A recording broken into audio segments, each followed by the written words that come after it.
ሰላም ሰላም ሰላም ቅዱሳን ወገኖች እንዴት አላችሁ? የጌታ የኢየሱስ ክርስቶስ ጸጋና ሰላም ይብዛላችሁ። ዛሬ ትልቅ አዋጅ ይዤ መጥቻለሁ። ጌታ የተመሰገነ ይሁን። አዋጅ አዋጅ አዋጅ! ጆሮ ያለው ሁሉ መስማትን ይስማ። መጋቤ ሐዲስ እሸቱ ዓለማየሁ ማርያም አምላኬ ናት ብለው አመኑ። እደግመዋለሁ። መጋቤ ሐዲስ እሸቱ ዓለማየሁ ማርያም አምላኬ ናት ብለው አመኑ። እሰልሰዋለሁ። መጋቤ ሐዲስ እሸቱ ዓለማየሁ ማርያም አምላኬ ናት ብለው አመኑ። እግዚአብሔር የተባረከ ይሁን። ከዚህ በመቀጠል እንግዲህ ማርያም አምላኬ ናት ብለው መጋቤ ሐዲስ እሸቱ ያመኑበትን ቪዲዮ አስከትዬ አስደምጣችኋለሁ። በማስተዋል ተከታተሉ። ጌታ ኢየሱስ ክርስቶስ ይባርካችሁ። እኔ ድንግል ማርያም ላይ አፉን የሚከፍት ልጋጋም መታገስ ይከብደኛል። ማርያምን ነው የምላችሁ። እኛ ድንግል ማርያም ታማልደናለች አለ አምላካችን ናት ብለን የማመን መብት አለ። ማንም አያገባው። በሰው ጉዳይ ገብቶ መፈትፈት በእውነት እኔ ፕሮቴስታንት ወንድሞቻችን፣ ፕሮቴስታንት እናቶቻችን፣ ፕሮቴስታንት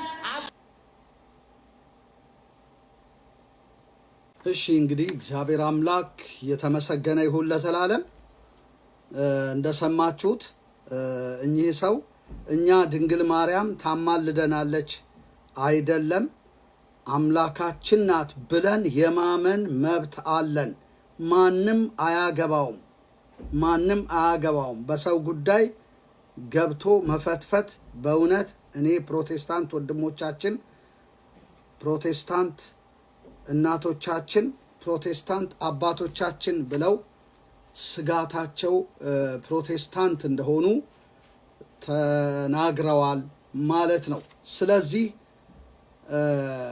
ፕሮቴስታንት እህቶች ወንድሞች እንግዲህ ማንም አያገባውም ብለው በግልጥ እንግዲህ እኚህ ሰው ማርያም አምላካቸው እንደሆነች አረጋግጠዋልና እባካችሁ ፕሮቴስታንት ወገኖች አያገባችሁም ስለተባላችሁ ተዋቸው። በቃ ተዋቸው እላለሁ። ክብር ለእግዚአብሔር ይሁን። እኚህ ሰው እንግዲህ ከዚህ በፊት መጽሐፍ ገድላትና ድርሳናት የመጽሐፍ ቅዱስ ማብራሪያዎች ናቸው ብለው ነው የተናገሩት። ለሳቸው እንግዲህ ገድላትና ድርሳናት የመጽሐፍ ቅዱስ ማብራሪያዎች ናቸው፣ ለእኛ ግን ተረቶች ናቸው።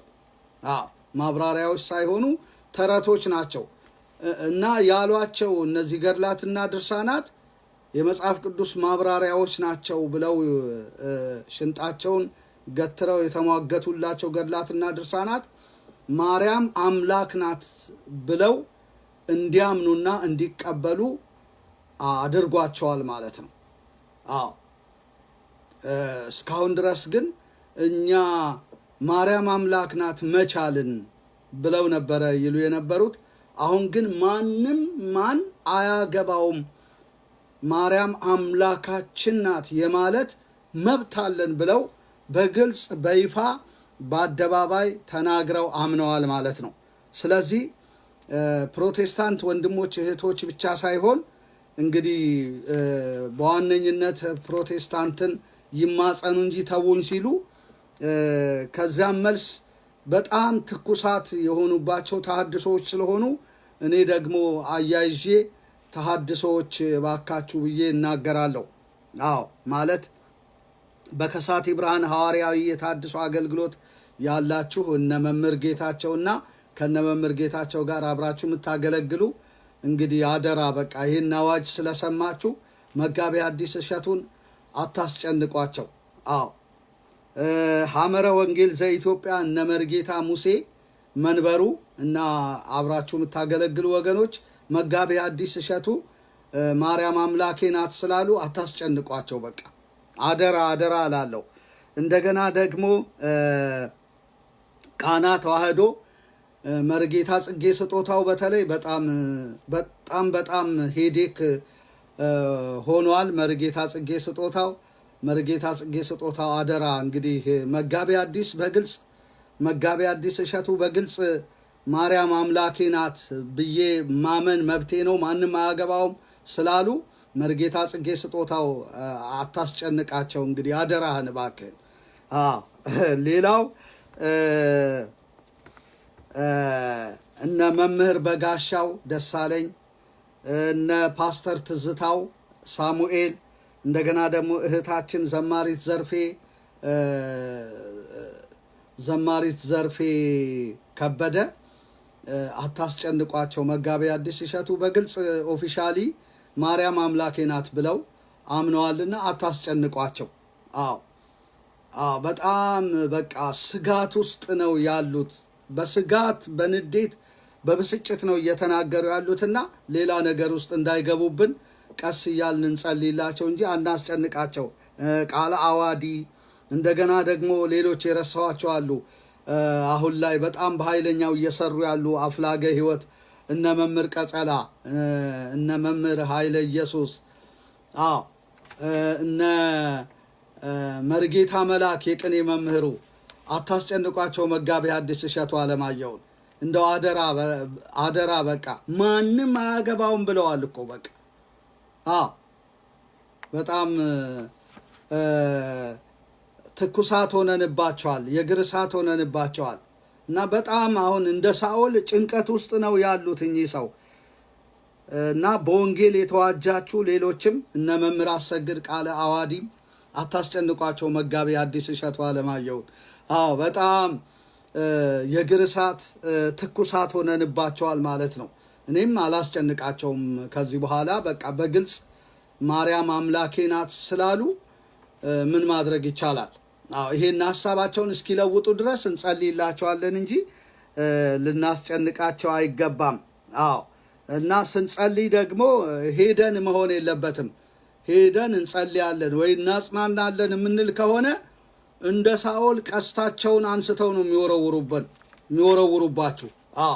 ከግንድ ጋር ማለት ከግንብ ጋር ሊያጣብቀው ቀስቱን እንደወረወረበት እንደ ሳኦል በዳዊት ላይ እንደወረወረበት ቀስቱን ነው የሚወረውሩባችሁ። መጋቤ ሐዲስ እሸቱ አሁን ጥሩ ሁኔታ ላይ አይደለም ያሉት። ማርያም አምላኬ ናት ብለው ነው በግልጽ ኦፊሻሊ ማንም አይመለከተውም አገባውም ብለው የተናገሩት። እና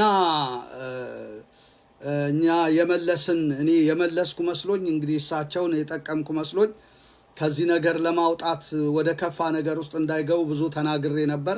ነገር ግን ኦፊሻሊ ተናግረዋል። ልናስጨንቃቸው አይገባም። እንደውም ሲመስለኝ አቡነ ገብርኤልን ልጋጋም ሲሉ የተሳደቡት እንደ ሳኦል ጭንቀት ውስጥ ገብተው ነው። አቡነ ገብርኤል የሰበኩት ስብከት ትልቅ የራስ ምታትና የእግር እሳት ስለሆነባቸው በኢትዮጵያ ቤተ ክርስቲያን እኔ ሰምቼ አላቅም ጳጳሳት ሲሰደቡ። ምናልባት አንዳንድ ልጆች ባለማወቅ ተናግረው ሊሆን ይችላል። እሳቸው ግን የብሉይና የሐዲስ ኪዳን መምህርና የቅኔ መምህር ሆነው የሰዋስወ ብርሃን አስተማሪ ሆነው ጳጳስን ያህል ሰው ልጋጋም ብለው ተሳድበዋል። ወደው አይደለም፣ ተጨንቀው ነው እንደ ሳኦል።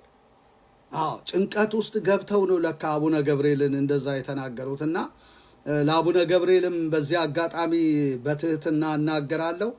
አቡነ ገብርኤል እንደው አደራ በቃ አያስጨንቋቸው፣ ጸልዩላቸው። ይሄንን ነው የምለው። ለእኚህ እንግዲህ ለመጋቤ ሐዲስ እሸቱ አለማየሁ የሚያስፈልገን መጸለይ ነው። አላደርገውም ለአንዲት ደቂቃ ጴንጤ ያልሆነ ማንም ያላቸው የለም። ለካ ጭንቀት ውስጥ ገብተው ነው። የቡልጌት ገንዘብ ቢሰጠኝ ገንዘብ አይጠሉም፣ ግን ቢሰጠኝ አላደርገውም ያሉት ተጨንቀው ስለሆነ ግን እንጸልይላቸው። እንጸልይላቸው ወደ ልባቸው እንዲመለሱ ማለቴ ነው። እግዚአብሔር ይባርካችሁ። አድርሱልኝ ለመጋቤ ሐዲስ እሸቱ አለማየሁ ለሌሎች ወዳጅ